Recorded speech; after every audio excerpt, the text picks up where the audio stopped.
Hey guys, ఎలా ఉన్నారు? ఈసారి ఇంట్రొడక్షన్ ఏం లేకుండా డైరెక్ట్‌గా వీడియో స్టార్ట్ చేద్దాం. పాండవుల పాలనలో ఇంద్రప్రస్థ ఎంతో సుభిక్షంగా ఉంటుంది. అలానే అక్కడి ప్రజలు గూడా ఆనందంగా ఉంటారు. అయితే ఒకరోజు ఒక గోశాలలో దొంగలు పడతారు. అలా దొంగలు పడ్డారని అర్జునునికొచ్చి ఆ గ్రామవాసులు కంప్లెయింట్ చేస్తారు. భార్యాభర్తలు ఇరువురు ఏకాంతంలో ఉన్నప్పుడు వెళ్ళి డిస్టర్బ్ చేయడం అనుచితం. కానీ అర్జునుడు దొంగలు పడ్డారన్న విషయం యుధిష్ఠిరునితో చెప్పడానికి యుధిష్ఠిరుడు మరియు ద్రౌపది ఏకాంతంలో ఉన్నప్పుడు వెళ్ళి చెప్తాడు. అది అనుచితం కావడంతో నియమం అతిక్రమించడంతో అర్జునుడు ఒక ఏడాది కాలం పాటు అరణ్యవాసం చేయాల్సి వస్తుంది.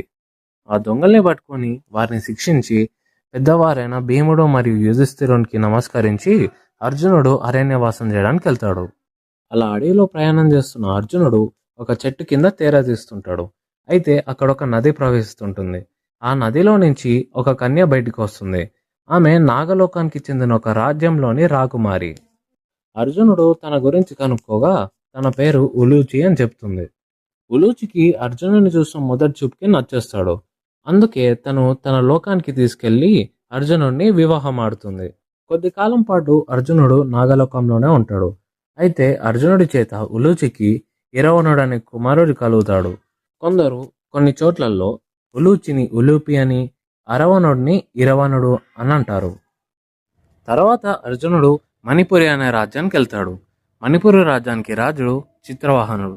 చిత్రవాహనుడు అర్జునుడి పరాక్రమం గురించి తెలుసుకొని అర్జునుడికి తన కూతురైన చిత్రాంగదనిచ్చి పెళ్లి చేస్తాడు. అలా ప్రయాణిస్తూ అర్జునుడు ద్వారకా చేరుకుంటాడు. అర్జునుడు ద్వారకా చేరుకుంటానన్న విషయం శ్రీకృష్ణుడికి తెలుస్తుంది. అప్పుడు శ్రీకృష్ణుడు వెళ్ళి అర్జునుడిని కలిసి అర్జునుడిని ద్వారకలోనే ఉండమని చెప్తాడు. ద్వారకాలో అర్జునుడు మరియు శ్రీకృష్ణుడు మాట్లాడుతుండగా అక్కడికి సుభద్ర వస్తుంది.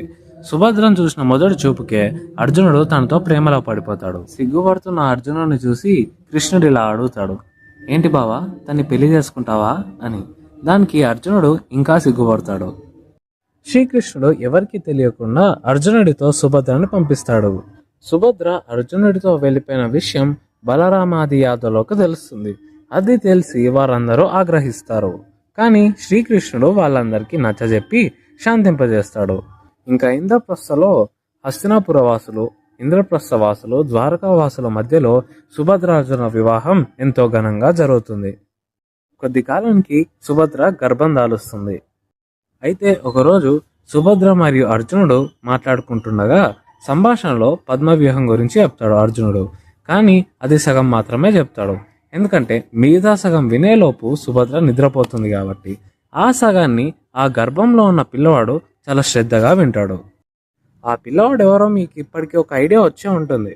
గుర్తుపెట్టుకోండి, అతని గురించి మళ్ళీ మాట్లాడతాం. ఒకరోజు చాలా రోజుల నుంచి తనకి అజీర్ణంగా ఉందని అగ్నిదేవుడు వెళ్ళి బ్రహ్మను అడుగుతాడు. అందుకోసం బ్రహ్మ సొల్యూషన్ గురించి కృష్ణార్జునుల వద్దకు పంపిస్తాడు.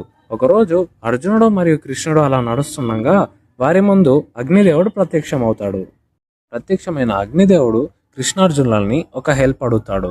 అదేంటంటే, కొన్ని సంవత్సరాలుగా శ్వేతకి అనే ఒక మహారాజు ఒక హోమం జరిపిస్తుంటాడు. దాంట్లో ఆయన ఎన్నో ఆఫరింగ్స్ ఇస్తుంటాడు. ఆ ఆఫరింగ్స్ని అగ్నిదేవుడు డైజెస్ట్ చేసుకోలేకపోతాడు. కాండావనంలో ఎన్నో ఔషధ మొక్కలు ఉన్నాయి. దాని ద్వారా దాన్ని దహించడం ద్వారా అగ్నిదేవుని ఇల్నెస్ అనేది క్యూర్ అవుతుంది. కానీ అలా కాండావనాన్ని దహించాలంటే ఇంద్రుడు అగ్నిదేవునికి అడ్డుపడి తన వర్షం కురిపించి అగ్నిని ఆర్పేస్తున్నాడని కృష్ణార్జునుల దగ్గరకు వచ్చి తన హెల్ప్ అడుగుతాడు. అందుకోసం అగ్నిదేవుడు అర్జునుడికి 4 శ్వేతాశ్వాల్ని, ఒక అక్షయతు నీరాన్ని మరియు గాంధీవాన్ని వరంగా ప్రసాదిస్తాడు. మనకి కల్కి మూవీలో చూపించిన గాంధీవం వెనకాలన్న కథ ఇది.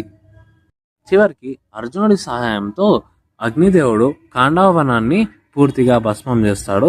అలాగే అతనికి వచ్చిన జబ్బుని కూడా నయం చేసుకుంటాడు. సో ఇది గైస్ ఇవాల్టి స్టోరీ. ఇవాల్టితో 18 పర్వాలున్న మహాభారతంలో మొదటి పర్వమైన ఆది పర్వాన్ని మనం పూర్తి చేసుకున్నాం. ఇంకా నెక్స్ట్ మొదలయ్యేది